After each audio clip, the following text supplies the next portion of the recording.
হঠাৎ করেই সবাই মিলে প্ল্যান করে চলে গেলাম সুন্দরবনের এক রিসোর্টে। তো সুন্দরবনের রিসোর্টে যে কি কি করলাম, কি কি দেখলাম এবং কি কি কিনলাম সবই থাকবে এই ভিডিওতে, সবাইকে দেখার জন্য অনুরোধ থাকলো। তো আসসালামু আলাইকুম সবাইকে, আশা করছি সকলেই ভালো আছেন। তো সকালবেলায় আমাদের গাড়ি চলে আসছে আমাদের নেয়ার জন্য, আর এখানে রাফিদ সাহেব আপনাদের সবাইকে হাই দিচ্ছে। তো আমরা সবাই মিলে গাড়ি আসার পরেই প্রস্তুতি নিচ্ছিলাম গাড়িতে ওঠার জন্য এবং বাসার সবাইকেই বিদায় জানাচ্ছিলাম। তো এখানে আমি দাঁড়িয়ে সবাইকে ওঠার জন্য সাহায্য করছিলাম এবং কে কোথায় বসবো সেটা ঠিক করছিলাম। সব ঠিকঠাক করে আল্লাহর নামে আমরা রওনা হলাম গন্তব্যের উদ্দেশ্যে। তো এখানে আমরা সবাই মিলে গাড়িতে উঠেই আমাদের সবাইকে আপনাদেরকে একটু দেখাচ্ছিলাম।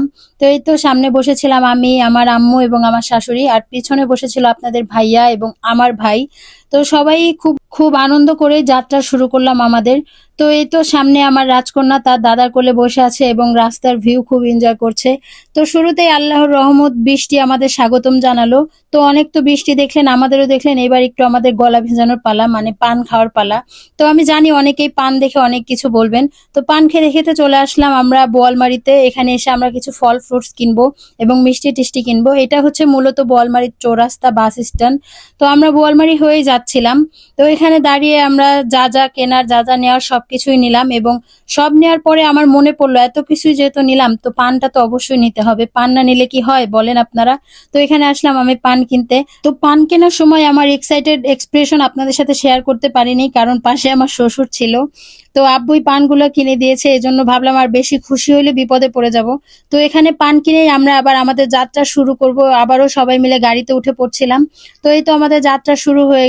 তো শুরুতে এক চাচাকে দেখতে পেলাম। শুধু চাচা নয়, আজকে যা যা দেখবো সবই আপনাদের সঙ্গে শেয়ার করব। তো ইনি কেন বাদ যাবে, তাই না বলেন। তো তারপরে কথা বলতে বলতে আমরা এখন উঠে গেলাম ভাঙ্গা ফ্লাইওভারে। আসলে ভাঙ্গা ফ্লাইওভারটা এত সুন্দর, মানে আমি ঘুম থাকলেও সবসময় চেষ্টা করি যেন ফ্লাইওভারের কাছাকাছি যে জেগে যাওয়ার। তো এই ফ্লাইওভারটা উপভোগ করতে যেন অন্যরকম একটা আনন্দ লাগে। তো আপনাদের সবাইকে একটা সতর্ক বার্তা দেই, সেটা হচ্ছে কি, সবাইকে অনুরোধ থাকবে এক প্রকার যে সবাই চেষ্টা করবেন এই ফ্লাইওভারে একটু সাবধানতার সাথে ড্রাইভ করার, কারণ এই ফ্লাইওভারে অনেক অ্যাক্সিডেন্ট হয়। সবাই একটু সতর্কভাবে চালালে আশা করি সবাই ভালো থাকতে পারবো, কারণ একটি অ্যাক্সিডেন্ট সারা জীবনের কান্না। তো দেখেন পিছে বসে সে আপনাদের ইয়ো দেখাচ্ছে।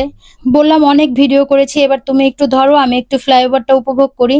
সে পিছে বসে আমার এই উপভোগ করাটাও ভিডিও করে নিল। যাক, ভালো হয়েছে, যা যা ভিডিও করেছে সবই একটা স্মৃতি হয়ে থাকবে এবং আপনাদের সঙ্গে শেয়ার করতে পারলাম। তো কথা বলতে বলতেই পৌঁছে গেলাম আমাদের গন্তব্যে। আসলে এটা ছিল আমার ভাইয়ের শ্বশুর বাড়ি। তো শুরুতেই দেখা, এটা হচ্ছে একটা মুরগির ফার্ম। এই ফার্মটা করেছে আমার বেয়াই। আমার বেয়াইয়ের এটা নতুন ব্যবসা, সবাই তার জন্য দোয়া করবেন, সে যেন তার ব্যবসায় উন্নতি লাভ করতে পারে। তো এই তো আমার বেয়াইকে বলছিলাম ভিডিও করছি, তো সে খুব লাজুক, তো এজন্য আর ক্যামেরায় তাকায় না। তার ফার্ম ভিজিট করার পরেই সাইডে একটা নৌকা ছিল, তো আমরা মূলত এই নৌকা ভ্রমণ করার উদ্দেশ্যেই গিয়েছিলাম। তো এখানে নৌকায় উঠার জন্য সকলেই প্রস্তুতি নিচ্ছিলাম। তো অনেক কষ্টের পরে আমি নৌকায় উঠতে পারলাম। তো নৌকায় উঠার পরে আসল কথা হচ্ছে কি, নৌকা চালাচ্ছে আজকে আপনাদের ভাইয়া। তো সে মাঝে মাঝে আমাকে এমন ভাবে ব্ল্যাকমেল করছিল যে আমি এই সুন্দরবনটা উপভোগ করতেই পারছিলাম না। তো এই এমন একটা প্রকৃতির মাঝে নৌকা যদি এভাবে দোলায়, মানুষ ঠিক থাকতে পারে বলেন। আসলে তাকে কি করা উচিত আপনারা একটু কমেন্ট করে বলেন। তো তাকে খুব হাতে পায়ে ধরার পরে সে অবশেষে সুন্দর করে নৌকা চালাচ্ছিল এবং এই গ্রামের এই পরিবেশটাই আমি উপভোগ করতে চাচ্ছিলাম। তো এমন একটা পরিবেশে আসলে আসলে সকলেরই মন ভালো হয়ে যায়, আপনারা সকলেই জানেন সেটা। তো সবকিছু শেষ করেই আবার শুরু হলো আমাদের ফিরে আসার যাত্রা। তো খাওয়া দাওয়া করেছি, আরো অনেক কিছু করেছি, সেগুলো আসলে ভিডিও নেওয়া হয়নি। তো অবশেষে সবাই মিলেই রওনা হলাম আবার বাড়ির উদ্দেশ্যে। তো এটাই ছিল আজকে আমাদের সুন্দরবন ভ্রমণ। আসলে এটা সুন্দরবন না, এটা আসলে গোপালগঞ্জ। তো গোপালগঞ্জ মূলত আমার ভাইয়ের শ্বশুর বাড়ি। তো সেখানে আমরা সবাই মিলেই প্ল্যান করেছিলাম ঘুরতে যাব, কারণ এই পানির সময় তাদের বাসায় যাওয়ার মজাটাই আলাদা, কারণ চার সাইডে অনেক পানি থাকে, আপনারা তো দেখতেই পারলেন। তো খুব মজাই কাটলো আজকের দিনটা, আপনাদের সাথে শেয়ার করতে পেরে আরো ভালো লাগলো। তো আসার পথেও আবার আমাদের রহমতের বৃষ্টি আমাদের স্বাগতম জানালো বাড়ি আসার জন্য। তো বৃষ্টি মুখর দিন ছিল, ভালোই ছিল দিনটা। আশা করছি এখন থেকে এরকম ব্লগ ভিডিও আপলোড করার চেষ্টা করব। তো কে কে এমন ভিডিও দেখতে চান কমেন্ট করে জানাবেন। ধন্যবাদ সবাইকে।